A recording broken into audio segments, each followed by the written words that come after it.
வணக்கம். மாலை முரசு செய்திகளை விரிவாக பார்ப்பதற்கு முன்பாக முதல் தலைப்புச் செய்திகளை பார்க்கலாம். தவேக தலைவர் விஜய்க்கு பாதுகாப்பு கேட்பது தொடர்பான விவகாரத்தில் தவேகவினர் குளறுபடி.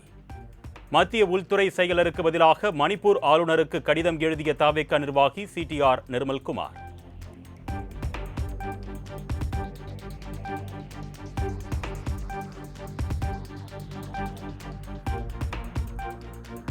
விஜய்க்கு பாதுகாப்பு குறைபாடு இருப்பதாக மத்திய உள்துறை அமைச்சர் அமித்ஷாவுக்கு தவேக தரப்பில் சிடிஆர் நிர்மல்குமார் கடிதம். ஒய் பிரிவு பாதுகாப்பு பெறுபவருக்கு போதுமான பாதுகாப்பு ஏற்பாடுகளை வழங்க தமிழ்நாடு போலீசாருக்கு உத்தரவிடுமாறு கோரிக்கை.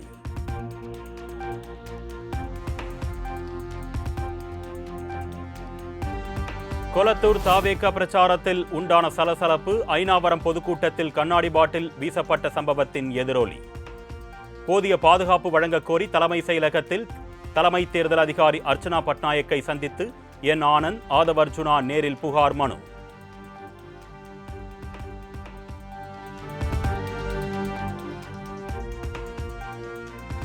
குடியுரிமை திருத்த சட்டத்தை எடப்பாடி பழனிசாமி தற்பொழுது ஆதரிக்கிறாரா எதிர்க்கிறாரா என்று முதலமைச்சர் மு.க. ஸ்டாலின் கேள்வி. தைரியம் இருந்தால் எடப்பாடி பழனிசாமி பதில் சொல்ல வேண்டும் என்றும் விலாசல். 2024 தேர்தலில் தனியாக நின்று நாடகம் ஆடினப்போ சிஏ சட்டத்தை கண்டிக்கிறதா பல்டி அடித்தார் பழனிசாமி. பாஜக மக்களுடைய பிரிவினையை ஏற்படுத்துகிறாங்க, சிஏ சட்டம் ஒரு வரலாற்று பிழைன்னு பிளேட்டை அப்படியே திருப்பி போட்டார் பழனிசாமி. நான் இப்போ கேட்குறேன், மாண்புமிகு எதிர்க்கட்சி தலைவர் பழனிசாமி அவர்களை, நீங்கள் இப்போ அந்த சட்டத்தை ஆதரிக்கிறீங்களா எதிர்க்கிறீங்களா? தைரியம் இருந்தால் வெளிப்படையாக சொல்லுங்கள்.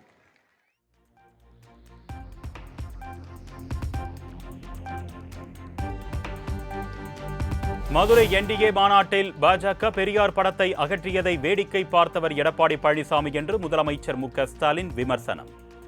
மக்கள் திலகம் எம்ஜிஆர், ஜெயலலிதா இருந்திருந்தால் இதனை பார்த்துக் கொண்டிருப்பார்களா என்றும் சரமாரி கேள்வி. நடைபெற்ற கூட்டத்தினுடைய நுழைவு வாயில் தந்தை பெரியார் படத்தை வைக்கக்கூடாதுன்னு பாஜக சொன்னதும் சுயமரியாதை இல்லாமல் அதை எடுக்க துணிந்தவர் தான் பழனிசாமி.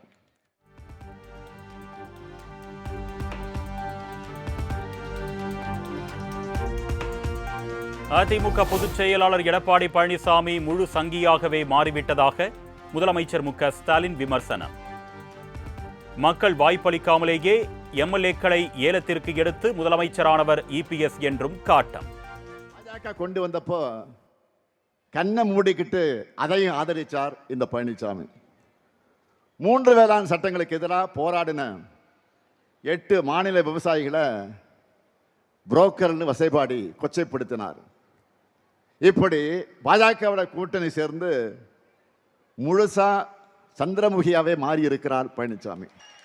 அதாவது முழு சங்கியாகவே மாறிவிட்டார்.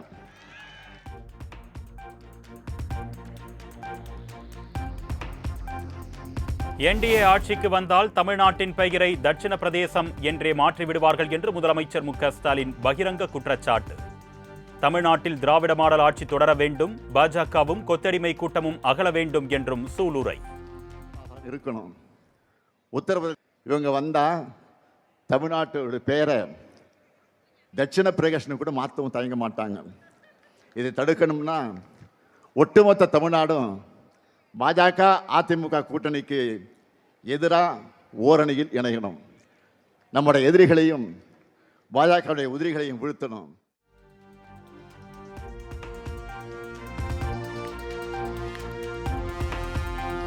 இருபது ஆண்டுகளுக்கு முன் திமுக ஆட்சியில் வழங்கப்பட்ட கலைஞர் தொலைக்காட்சி இன்னும் பல வீடுகளில் ஓடிக்கொண்டிருப்பதாக முதலமைச்சர் மு.க. ஸ்டாலின் பெருமிதம். அதிமுக ஆட்சி காலத்தில் இலவசமாக வழங்கப்பட்ட மிக்சி, கிரைண்டர் என அனைத்தையும் காய்லாங்கடையில் கிடப்பதாக விமர்சனம். இன்னைக்கும் பல வீடுகளில் கலர் டிவியா மட்டுமல்ல, கலைஞர் டிவியா அது நிலைச்சு நிற்குது. இதுக்கு பேர் தான் குவாலிட்டி.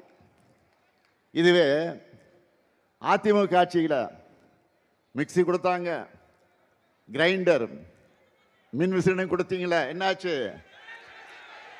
காய்லாங்கல்ல இருக்கு. இந்த லட்சணத்தில் வாய் இருக்குன்னு என்ன வேணாலும் பேசலாம் என்று பேசிக்கிட்டு இருக்கிறார் நம்முடைய பழனிசாமி அவர்கள்.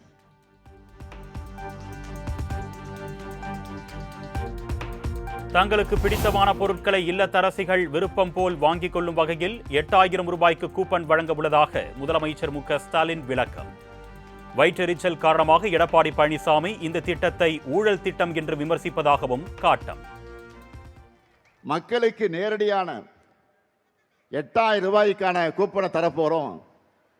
நம்முடைய இல்லத்தரசி திட்டத்தை பார்த்து இன்றைக்கு வயிறு எரிஞ்சு அது ஊழலுக்கான திட்டம்னு சொல்றார். யாரு?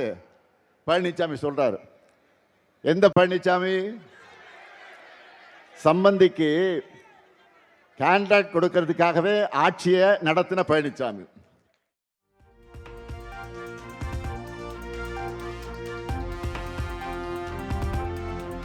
துறையூர் தொகுதிக்கு காங்கிரஸ் கட்சி வேட்பாளரை அறிவிக்காத நிலையில் வாக்கு சேகரித்த முதலமைச்சர் மு.க.ஸ்டாலின். அன்பு சகோதரர் ராகுல் காந்தி அறிவிக்க உள்ள வேட்பாளருக்கு கை சின்னத்தில் வாக்களிக்க வேண்டும் என்றும் வேண்டுகோள்.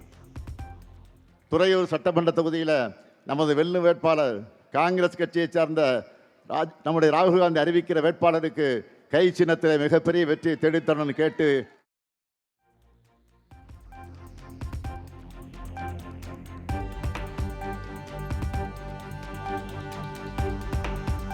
பாஜகவிடம் அதிமுகவை உள் வாடகைக்கு விட்டு வெற்று வாய்சவடால் விடும் எடப்பாடி பழனிசாமிக்கு 11வது படுதோல்வி விரைவில் வருவதாக முதலமைச்சர் மு.க.ஸ்டாலின் விமர்சனம்.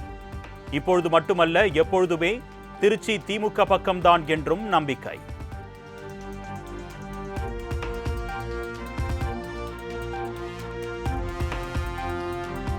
என்டிஏ கூட்டணியில் போட்டியிடும் பாட்டாளி மக்கள் கட்சியின் தேர்தல் அறிக்கையை வெளியிட்டார் அன்புமணி. அரசு பள்ளிகளில் 6ஆம் வகுப்பு முதல் புத்தக பை இல்லாத கல்வி முறை, +2 வரை இலவச கல்வி அமல்படுத்தப்படும் என்றும் உறுதி.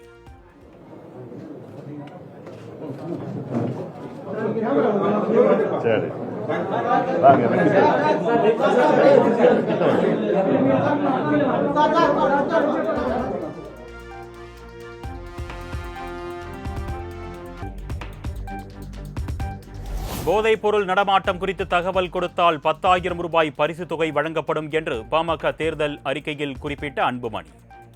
அடுத்த 5 ஆண்டுகளுக்கு தனியார் துறை முதல் அரசு துறை நிறுவனங்களில் 1 கோடி பேருக்கு வேலைவாய்ப்பு உருவாக்கி தரப்படும் என்றும் தேர்தல் வாக்குறுதி.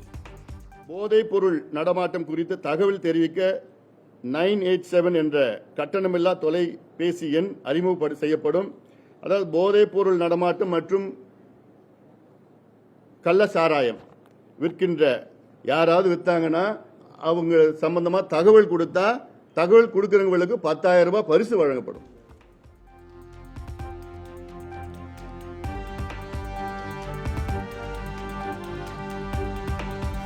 சசிகலா கட்சி சார்பில் உசிலம்பட்டி தொகுதியில் OPS ஆதரவாளராக இருந்த ஐயப்பன் போட்டி. ஓ பன்னீர்செல்வம் தன்னை நடுத்தெருவில் நிறுத்திவிட்டதாகவும் குற்றச்சாட்டு. உசிலம்பட்டி சட்டமன்ற தொகுதியில் நாங்கள் போட்டியிடுவதற்கு புரட்சித்தாய் சின்னம்மா அவர்களின் தலைமையில் போட்டியிடுவதற்கு நாங்கள் கோரிக்கை வைத்தோம். அந்த கோரிக்கையை ஏற்று உசிலம்பட்டி சட்டமன்ற தொகுதிக்கு என்னை வேட்பாளராக அறிவித்திருக்கிறார்.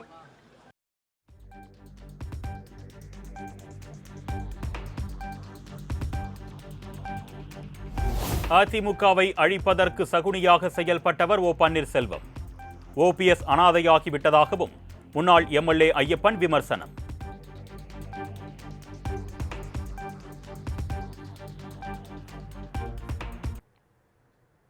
விசிக MLAக்களுக்கு மீண்டும் வாய்ப்பு வழங்காததில் எந்த உள்நோக்கமும் இல்லை. விசிக தலைவர் திருமாவளவன் விளக்கம்.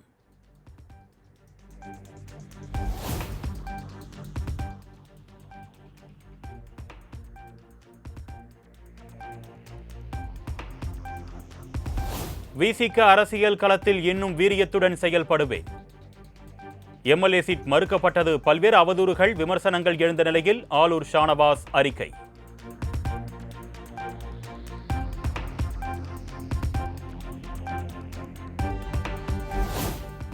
திருவிக நகர் தொகுதியில் அதிமுக கூட்டணியில் போட்டியிடும் பொற்கொடிக்கு திருமாவளவன் வரவேற்பு. பொற்கொடி உயிருக்கும் ஆபத்து உள்ளதால் உரிய பாதுகாப்பு வழங்க வேண்டும் என்றும் வலியுறுத்தல்.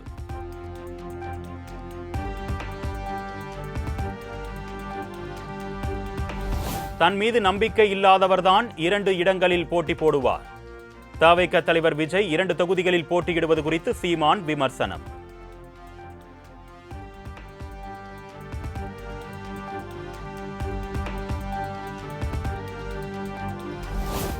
அதிமுகவின் தலைவியே ஊழல் குற்றச்சாட்டில் சிறைக்கு சென்றவர் என்று சீமான் விமர்சனம்.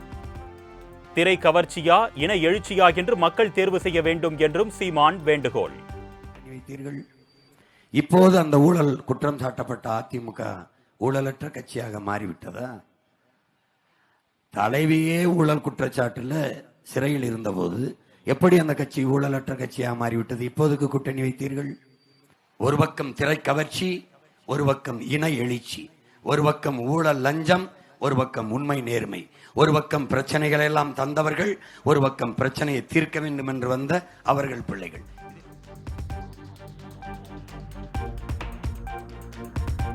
தமிழகத்தில் உள்ள அனைத்து வாக்குச்சாவடிகளிலும் மாற்றுத்திறனாளிகள் வாக்களிக்க செய்யப்பட்ட வசதிகள் என்னென்ன? விரிவான அறிக்கை தாக்கல் செய்ய தேர்தல் ஆணையத்திற்கு சென்னை உயர்நீதிமன்றம் உத்தரவு.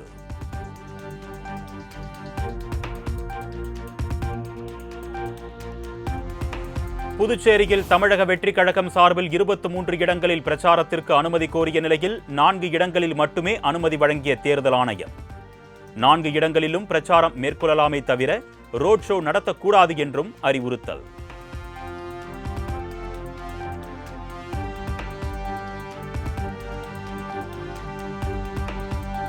சென்னையில் காங்கிரஸ் தலைமை அலுவலகமான சத்தியமூர்த்தி பவனில் காங்கிரஸ் சேவா தொண்டர்கள் தீக்குளிக்க முயற்சி.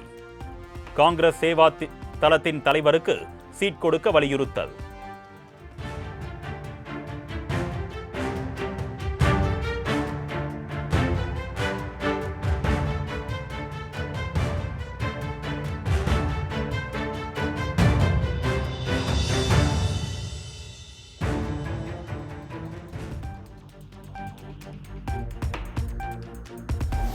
இரண்டாயிரத்து 26 சட்டமன்ற தேர்தலில் மதிமுக 4 தொகுதிகளிலும் உதயசூரியன் சின்னத்தில் போட்டி.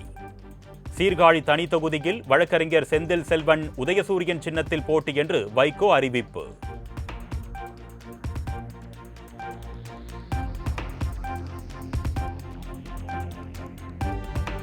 இரண்டாயிரத்து 26 சட்டமன்ற தேர்தலில் போட்டியிடும் தமிழக வாழ்வுரிமை கட்சிக்கு கேமரா சின்னம் ஒதுக்கியது தேர்தல் ஆணையம். திமுக கூட்டணியில் இருந்து விலகிய தமிழக வாழ்வுரிமை கட்சி 234 தொகுதிகளிலும் தனித்து களம் இறங்குகிறது.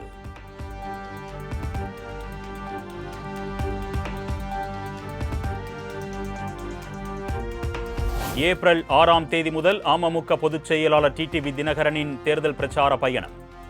ஏப்ரல் 12ஆம் தேதியன்று மன்னார்குடி தொகுதியில் பிரச்சாரம் மேற்கொள்கிறார் டிடிவி தினகரன்.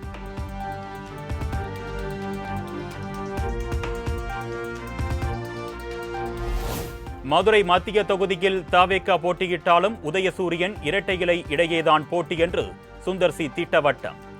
விஜயை விமர்சிக்க நான் தயாராக இல்லை என்றும் விளக்கம். மதிப்புரிய விஜய் சார் என் மேல பெரும் மதிப்பும் அன்பும் கொண்டவர். அதே மாதிரி நான் அதே மாதிரி தான். அவர் என் ஒய்ஃப் அவர் ஒரு தம்பியாக தான் கருதுறாங்க. அதே மாதிரி அவரும் என் ஒய்ஃப் அக்கான்னு தான் அன்பாக கூப்பிடுவாங்க. ஸோ அதனால் எந்த வகையிலையும் அவரை விமர்சிக்கவோ, அவர் கட்சியை பற்றி விமர்சிக்கவோ, அவர் வேட்பாளரை பற்றி சொல்லவோ நான் தயாராக இல்லை. ஆனால் மதுரை மத்திய தொகுதியை பொறுத்தவரை போட்டி இரட்டை இலைக்கும் உதயசூரியன் தான். ஸோ அது விஷயமா பேசினா பெட்டராக இருக்குன்னு தோணுது.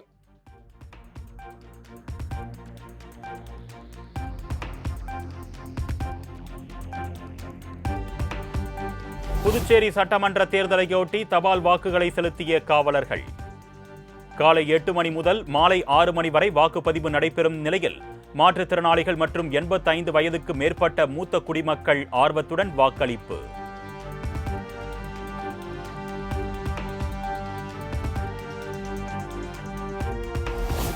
திருப்பூரில் அதிமுக வேட்பாளர் அறிமுக கூட்டத்தில் பயன்படுத்தப்பட்ட விசிலை பிடுங்கி வீசிய அதிமுக நிர்வாகி.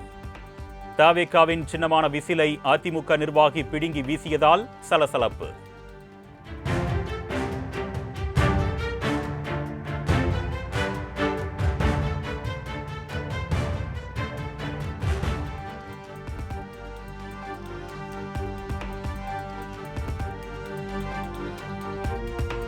தமிழ்நாட்டில் உள்ள 66 சுங்கச்சாவடிகளில் நள்ளிரவு முதல் அமலுக்கு வந்தது கட்டண உயர்வு. 5 ரூபாய் முதல் 100 ரூபாய் வரை வாகனங்களுக்கான கட்டணம் உயர்ந்திருப்பதால் வாகன ஓட்டிகள் கடும் அதிர்ச்சி.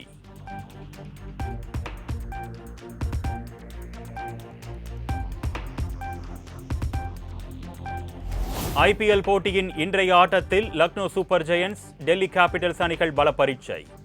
வெற்றியுடன் கணக்கை தொடங்க இரு அணி வீரர்களும் தீவிர வலைப்பயிற்சி.